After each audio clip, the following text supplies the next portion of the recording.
Hey guys. Hello. All right, you guys ready? Yeah.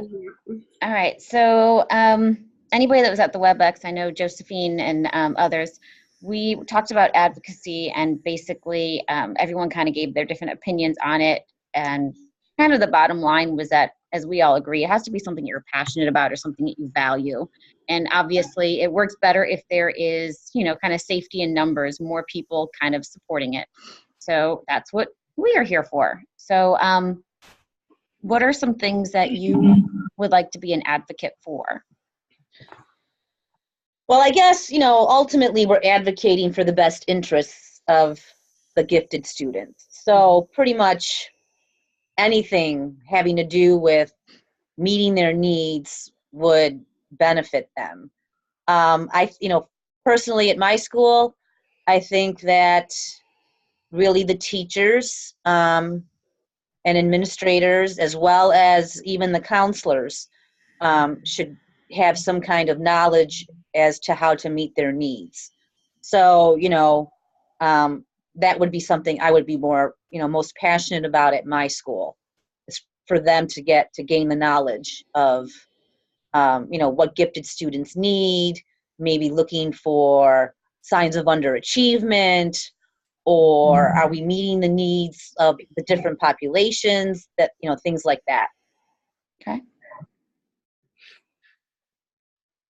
I know my school is very similar to yours, and mine, I feel like if I think about it, and I know we've taught about this with like other conversations that we've had, but until we took this class, we pretty much just said, okay, we're pretty good with gifted kids, and we know how to, differentiate things to make it. And then, through this class, we've learned, hey, you know what, we really don't know it all, and there's lots of other things we could be doing. So I feel like with mine, I feel like I've got some of the same things as Josephine, like how do we work on underachievement? That's a big one, I think, for us. And then kind of meeting their needs and enriching it or challenging them. Yeah, I think, my mindset before taking these classes was that, just because they're succeeding doesn't mean we're really meeting their needs. So as a teacher, all right, they're doing great. They're doing wonderful. Was kind of like the mentality that I had. And now taking this, it's kind of opened my eyes as to, no, I think I can do a better job of meeting their needs. And, I didn't really take into consideration their social, emotional needs, what's going on at home, things like that. So there's more to just academics when it comes to the gifted kids. And I agree. I think one of the big issues at our school is not being able to meet the needs of our students. And like you guys said, the social and emotional needs and the underachievement, because, like Josephine said, people look at test scores and they're like, oh, they're doing really well, but they're not meeting, like, they're not working towards what they're capable of. They're just kind of, coasting by. And if we had more people that had training and were able to support them in a better way, then it would be better for them, because they could, like work towards what they're capable of. Well, yeah, I mean, I think we need to push them farther than we are. I mean, because I think at all of our schools, we're doing a great job with enriching the curriculum for them, giving them advanced content and whatnot, above grade level activities. But as far as, really conquering authentic, real world problems and making a difference to society, I think that's where I would like to do a better job. Mm-hmm. And just kind of throwing this idea, but what do you guys think about special area teachers having more training too? Well, yeah, I mean, because their talent could be in music, their talent could be in art, or a sport or whatever. Yeah, and I think about like our school, and our art teacher is like phenomenal, and she really differentiates, and gives enrichment to kids that need it, and challenges them. But then I think about like our other special areas, and they do the same thing for every single kid. Mhm. And they're not getting anything out of that because they need to be challenged more too. And I think that it's important to think about special area classes too. Yeah, because their talents might not be academic. It could be, in the arts. Right. I agree with all of you as well. And Like also it looking at says the a group. population. Huh? Go ahead. I'm sorry. Go ahead. No, go ahead. Also looking at the population of our students, we have a very high ESL population at our school. And with identification, and we look a lot at closing the gap on identification on that whole process. I know that our county has been working towards that, and that would also be, I feel like that would be a good area to also look at as advocating for the ESL learners and also African American learners as well. I know that my practicum mentor talked about that when we met for the brochure or the newsletter, or kind of like talking about how you wanted to talk about the program. We talked about that because she was talking about the ESL students and how she works with the ESL teacher to work on their portfolios right now. Mm-hmm. So that's kind of like another thing that we were talking about. So I can see that one too as being a great thing to advocate for. Mm-hmm. And the twice exceptional kids, I think a lot of the focus is on their disability rather than On their talents. Mhm. So, I mean, it doesn't matter who it is, someone's going to benefit. All our gifted kids should be benefiting. So I'm thinking maybe as a group, maybe we should perhaps advocate for the students via, professional development for the kids, or maybe reach out to other schools in the district in our learning zone and see what's working for them with their program and try to incorporate some ideas from other schools in our area. I know my practicum mentor, when I, discussed this assignment with her, she kind of said, like, just form like a coalition for parents and teachers and counselors and the community for kids that are dealing with, that have the social and emotional needs. Like at Providence High School, right down the street from our school, there was like 3 suicide attempts just this year. So, that could possibly something to advocate for as well. I mean, what's causing these kids? Is it too much pressure? Is it perfectionism? What are they dealing with? So that, I don't think we should only just be advocating for academics, but also their, meeting their social emotional needs, because that's affecting their talents as well. Mm-hmm. So I guess the one thing I keep hearing over and over again is like, we want not only teachers, not only like the classroom teachers, but the talent development teachers and the special area teachers to all get professional development. Yes. Yeah. I feel like that's a huge one, because it could encompass like the ESL learning gap, because if we get the development, it could talk about how to close that gap. It could talk about the social emotional, like how to meet their needs. I feel like another big one that we were talking about is like getting like a training on underachievement. Just I feel like if we just kind of I guess if we're saying like, let's advocate for training for all the teachers because they really need to know how to meet the needs of these students. I feel like that might be something that would kind of bring all this together, because it's huge. We don't just want someone to say, okay, well, I'm TD and, not change anything, because otherwise they don't have the training or the means necessary to do it. Mm-hmm. It would have to be ongoing as well. Mm-hmm. Yeah. And I feel It like would have to you can't be, do it all in one session anyhow. no. another thing that we can possibly do, like as far as recruiting, is maybe reaching out to like the organizations that we have now joined, like the NCAGT or the NAGC, and see what other advocacy groups are doing, and maybe, join forces with them, and, go beyond just our immediate schools and our immediate district, see what else is happening out there, and, maybe forming coalitions with other educators in our state. Even like just amongst ourselves, we're representing 4 different schools here.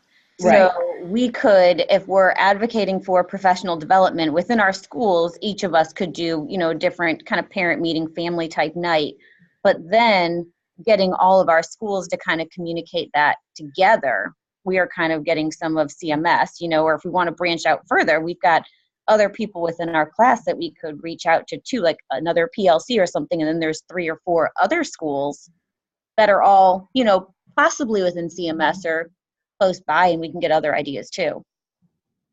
What do you think that, as far as the stakeholders, I think it should be a group of people advocating, not just us as We should also a include single our individual. parents. Yeah, parents. Even our students, they can definitely advocate for this as well, because they want to be challenged and they want a more challenging curriculum. Some of them are bored, and they want to advocate for teachers as well to get that extra training. Yeah. And they like to show what they can do. Right. So they want to be at that meeting, they want to show off a brochure that they made, or like a poster that they made, or the lighthouse that they made, and how they want to show the circuit and how they created that. Right. So I feel like that will help more people get involved, because we're allowing our students to speak, from their personal experience. So we would kind of lobby at like the local level, right? Like we would go within CMS, because that way it would affect all of us. Right. And we could use starting there. I'm sorry, say it again. Yeah, like starting there as our starting point, and then focus on a local level. Yeah. I think that would be a good starting point, and trying to get like the students, like Letitia said, involved, because they could help us, and they're one of our stakeholders as well, because we want them to be part of it. And then, I feel like the teachers and the ESL teachers, special area teachers, obviously administrators, right? Even someone at the district level, like one of the directors, and maybe just even meeting with them first and develop a plan, and because they're the experts at it, right? Hopefully. And and the K-8 literacy facilitators, because they're the ones that set up a lot of our training. So I feel like if we're going to kind of say, okay, we want to get professional development to all the educators that are working with any of these gifted teachers, maybe it can be offered at like our Read, Write, Inspire workshops in the summer. Because I know like I always go to them for reading and writing, but I love to get more with the gifted and talented. So maybe getting them to be one of our stakeholders and trying to kind of get them to offer some training this summer. right. And this summer was our first year that we offered a few courses with, the talent development department, and doing a few workshops. But I'm not sure that we will have funding this year with CMS to do that. So this is all more reason to advocate for this, because we're not being able to receive funding for these type of things that we want to be involved in. Okay. And like our school we've hosted the Magnet Institute the past couple of years, but I'm pretty sure it's only offered to schools that have a magnet program. And, and so I think that's something that like every teacher, needs to have the opportunity to go to, not just if you're a magnet school or not, because of all of the resources that they share, and being able to collaborate with other teachers that are there. And I would love to go to a Horizon school or a magnet school just to see what these kids are really doing. I mean, that is not shared among educators in our district. I mean, I would love to see that. Now Mhm. that I'm going to be a TD teacher, hopefully, I would love to see what these kids are actually capable of doing, and maybe using those programs to help us advocate even further for funding for Mhm. gifted programs. And Or maybe even change our school's mentality, their mind. Like, all right, this is what these kids really should be doing. Having right. something for them to look at and view and say, maybe a light bulb come on. I don't know. Right. Like our school, my magnet coordinator creates a newsletter that he sends home to like the gifted students every month, but like sharing that with everyone I think would be beneficial, because I know he shares it with other schools that have a magnet program, but like why not share it with non-magnet schools and, you know, let everyone see the things that they're doing. And then it also, you know, gives other students that opportunity to apply for the magnet and get into the, you know, that too. Maybe. Because you guys are kind of talking about different schools. Are any of yours personalized learning schools? We used to be an official personalized learning school, but now only some teachers do it. Okay. I'm just I curious. can say no. Okay. And that's the first I've ever even heard of that lingo. Okay. Personalized. Yeah. We did, we were a personalized learning school for the past 3 years, and this is the first year that we're not a personalized learning school. Okay. And, you know, I loved it. It was really effective in, What exactly does that entail? well, the biggest way that I did it was through a playlist and in math. And so like they would, you know, they would take their pretest, and then based on their pretest, that would dictate where they start. Oh, okay. Playlist. So, I mean, it kind of is, it's kind of similar to like compacting, because they're not wasting their time on things that they've already learned.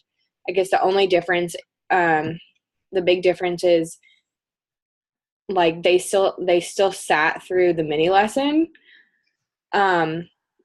which now I realize was not beneficial for them, but it was like during their independent time during math that they could that they would follow the playlist of what to do. Okay. And then they would take like a mini quiz, and based on that they would go on to the next thing. Okay. I was just curious because I know like a friend of mine, the school I was at prior, they are a personalized learning school. And when I talked with her about the gifted and talented, she said that they are not really doing a whole lot with it per se, because the personalized learning kind of takes the place of that by allowing everybody to work at their own instructional or independent and, you know, challenge type level. So. Yeah. I mean, our school definitely didn't do it like with fidelity in the way that it should be done. I know when I went to like the Envision training over the summer, there was one school and she never taught a whole group mini lesson at all. Like they were personalized learning, and everything she did was in small group, and everything, you know, had their specific things that they were supposed to be doing. And I was like, wow, this is fantastic that they're all getting what they need, and, you know, you can manage all of that. And is that based on interest as well, and a lot of contracts? Do you guys do a lot of contracts with personalized learning? We didn't, but I mean, like, we were never really got much training on personalized learning. They were just like, all right, let's try it out. All right. So training is key. We need to know what we're doing and how. Yeah, we need to know. Mm-hmm. Yeah, and it took us like half the year for those, like, there's maybe like 10 of us that actually got help from people in the district. And I mean, it took us half a year and like visits to fully understand how to make it like impactful. Yeah, and like how to make it run smooth in our day-to-day math time. So, and that was just one part of our day. So okay, if we'd had more training, then it probably could have helped our students out a lot more. I think with teachers though, like I just keep hearing, give us something to do. So we have to, like, they want strategies to be at the forefront of, um, meeting the needs of gifted students. But I think what they need to realize is that there's more to it than just giving them something to do. So the training, going back to that, I think that's probably what we're the most passionate about. Yeah, because I think maybe it was one of our readings or when we were at the gifted conference, and like teachers always just want, like you're saying, things that they can walk away with and resources they can walk away with and implement. But like you have to understand the kids at a deeper level. And so by giving teachers, more training, then they're going to be able to, meet the social and emotional needs and everything like that, so that you can actually learn how to serve them better. Right. I mean, they need to understand that there's more to just giving them work to do. Mm-hmm.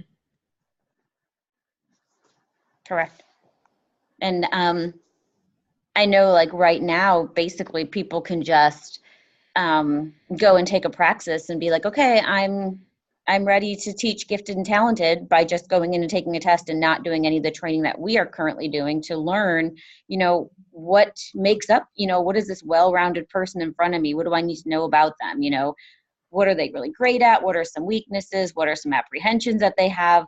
So I feel like at the very forefront, like we're basically saying we all need to know, we all need to be educated. We need to be trained. We need to know what is going on and how to best meet their needs. And that's what we want to do as teachers, is we want to make a difference. We want to impact them. So our goal is to figure out how can we do that, and I feel like if we're going to advocate for this professional development, this training for all people in this school system, basically these teachers that are going to be interacting with them, we're basically saying that this is going to help the students. It's going to help them be more successful. They're going to feel better. They're going to be able to impact their peers. They're going to be able to share things that they've done with their parents and themselves and their classmates. And, basically we want to get, our community, our parents, our teachers, our administrators, we want to get them to understand like how important this training is. You can't just say, okay, I can do it, because if I don't have anything different, I'm not going to change it unless I really understand and can walk away and be like, okay, this is what the gifted students really need. This is what my population right here, this is what they need, and this is how I'm going to do it. Mm-hmm.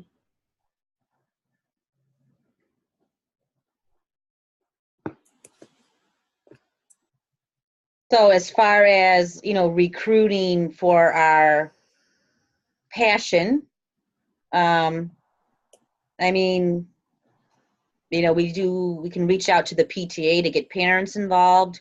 Our school has a school leadership team, which has administrators on it, as well as the academic facilitator. Parents are on the committee as well, and regular ed classroom teachers. So, just reaching out and making an appearance in a meeting can be beneficial to help recruit for people. We do family nights like once a quarter, and we get like a huge turnout for family nights. So normally there's like a PTA meeting prior to it, because it's like a family dinner night. And the PTA meeting might only be like 20 minutes. And then like our jump rope team performs, and our, our chimes and our choir and all those things do it too. But that's where we get a bunch of people. So I could totally see our administrators and PTA and, teachers themselves basically saying, we've got a huge population of students who are just gifted and talented and high achievers and high ability kids.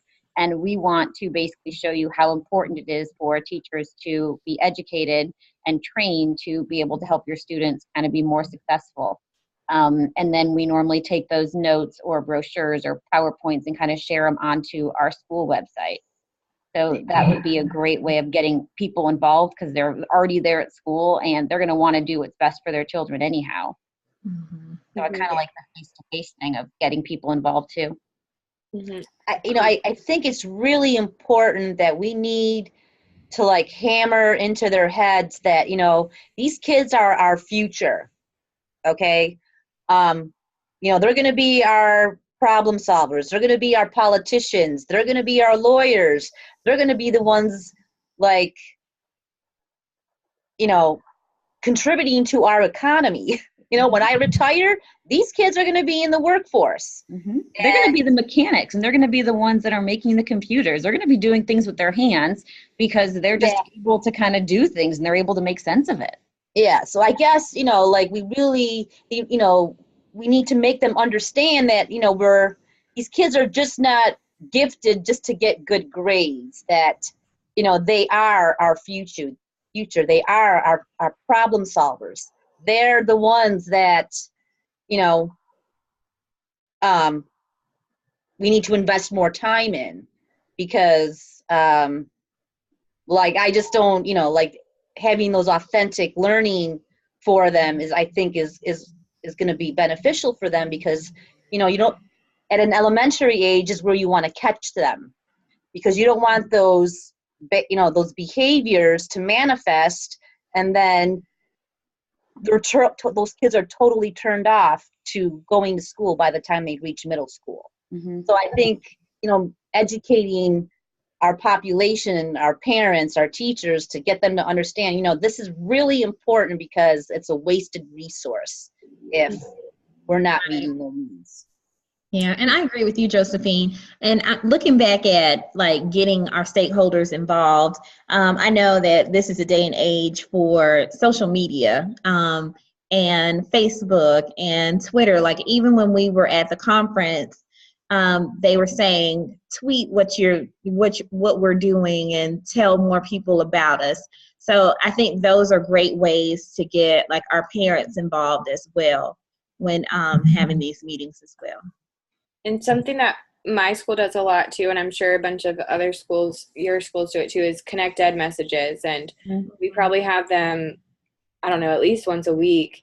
And, having even the kids on there talking about, how teachers need more professional developments, and how they would love if their teachers could challenge them more, or talking about how they, they need our help, and from the parents, they need their help, and getting them involved that way. Our magnet coordinator sends home a newsletter, and having something on there with a social media link on there, so people can join a Facebook group, like Letitia was saying, and as a way to communicate with other parents, because even if you don't have a social media account, if it's a public thing, then anyone can see it anywhere.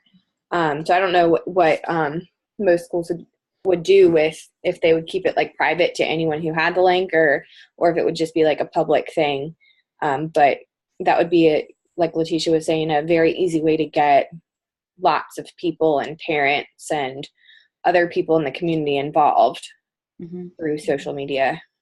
My school does. I know our TD teachers, they have a Weebly.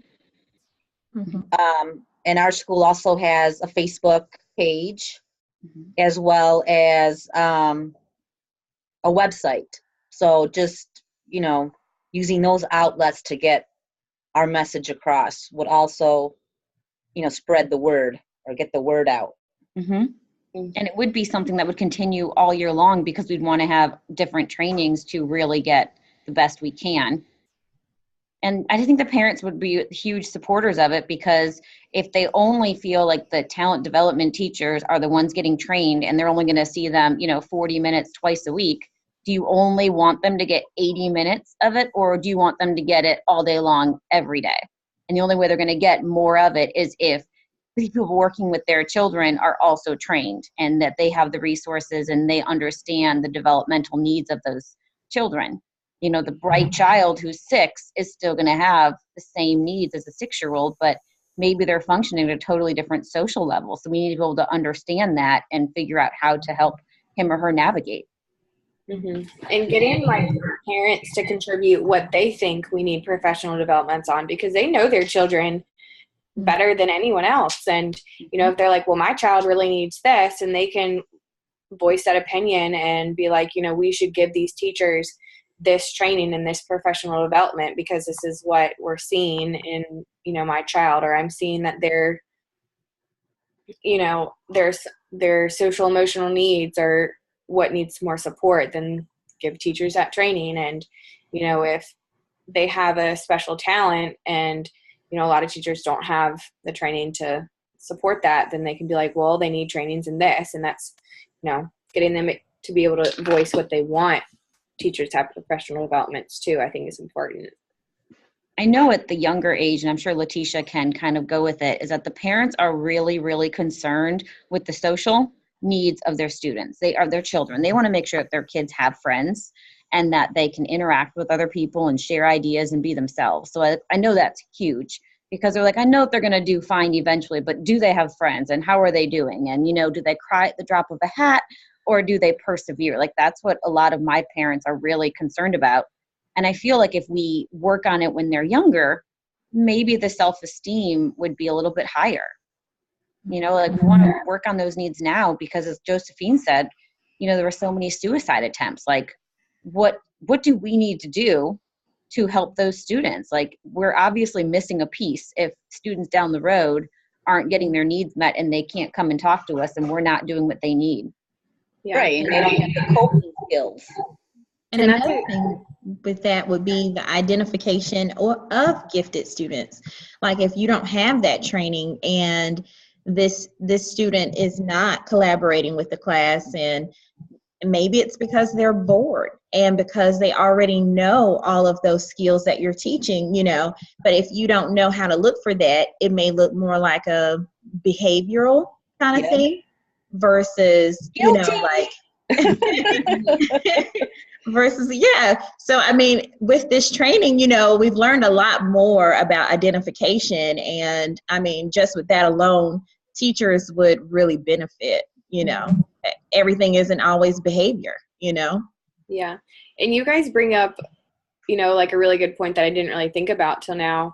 And I had a kid 2 years ago in first grade, and he was brilliant in math and was way above grade level in math. And I remember his mom in our parent teacher conference was like, does he have any friends? And, I was like, oh, well, he's working on making friends. And, at the time I didn't really think of it as that big of a deal. And now he's in third grade and he was identified as gifted in second grade. So he's in one of our TD classes and, he fits in so much better with the TD kids than he did with, his peers in his general ed classroom. But like, I never really thought about at that time how, and like Kristen was saying that your parents focus a lot on like their social and emotional needs. And at the time I had no training and was like, oh, this is interesting that she's asking me about if he has any friends, because that's like one of the things that I never had that before. All of my parents are like, well, are they on grade level? Are they above grade level? Where are they? Mm-hmm. And so that, that's a good point that you guys made that I didn't really think about till now. Sorry, I was probably talking really fast. No, it's okay. Fine. Yeah. We have 5 minutes. 5 minutes. Okay. Yeah.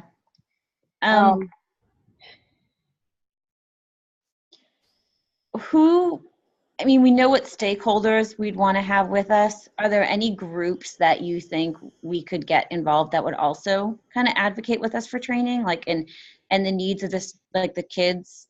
I know something I was thinking about, like Sesame Street's been all over the news recently, or at least when I was out of town, because they've got the first autism friendly park. So part of me was like, oh, looking at the sponsors for Sesame Street might be a great way of giving a group that might also share our concern with student needs. So that was something that really kind of popped out. And, in addition to the North Carolina. Mm-hmm. And adding on to what you were saying, even things like Scholastic News and Time for Kids, teachers all over the country can have access, that they can view stuff, and that would be a great way to get more people involved and a way to advocate too. Mm-hmm. And I feel like if we show them and we tell them about like the things in the news and the things down the street with our kids, they would be, like talking about the Providence suicide attempts, or talking about like at our school, like if I tell them, the population of how many kids in our school are certified as gifted and high ability students and how we want to be able to better meet their needs, I feel like showing them some of the data and letting them see some of the things that the students have done and made and created, I feel like they're more likely to want to support that cause. Yes.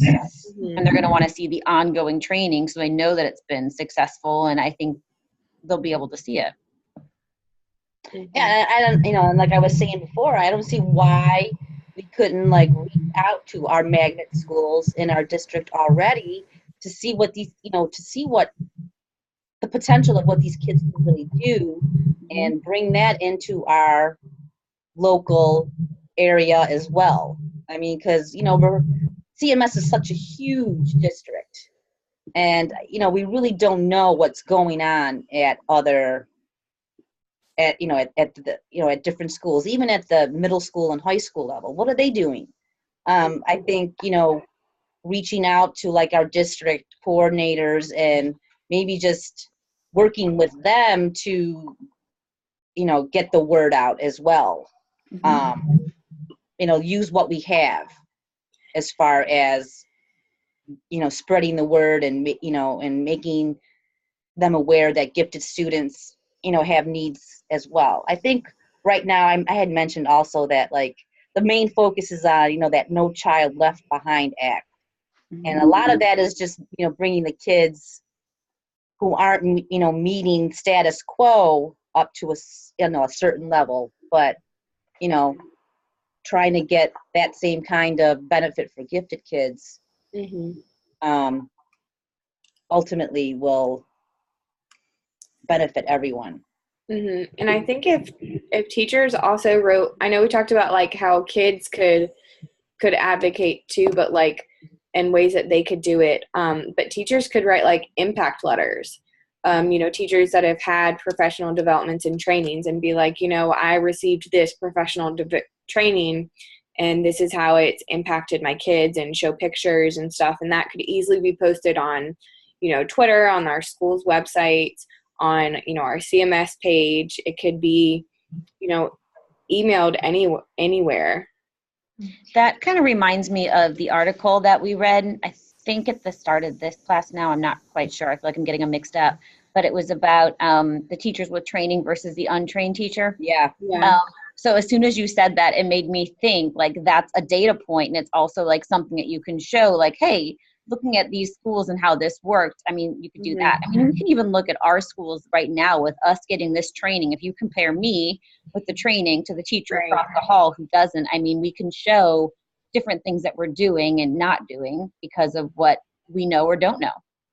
Right. And like I took foundations training over this summer, and it's like a lot of schools had to take it. And so they were going to analyze the data from those teachers that took it and teachers that didn't take it. And it, foundations helps a lot more with kids who are below grade level, like for reading. And so it's like, why wouldn't we have something like this for gifted training, for Exactly. gifted kids?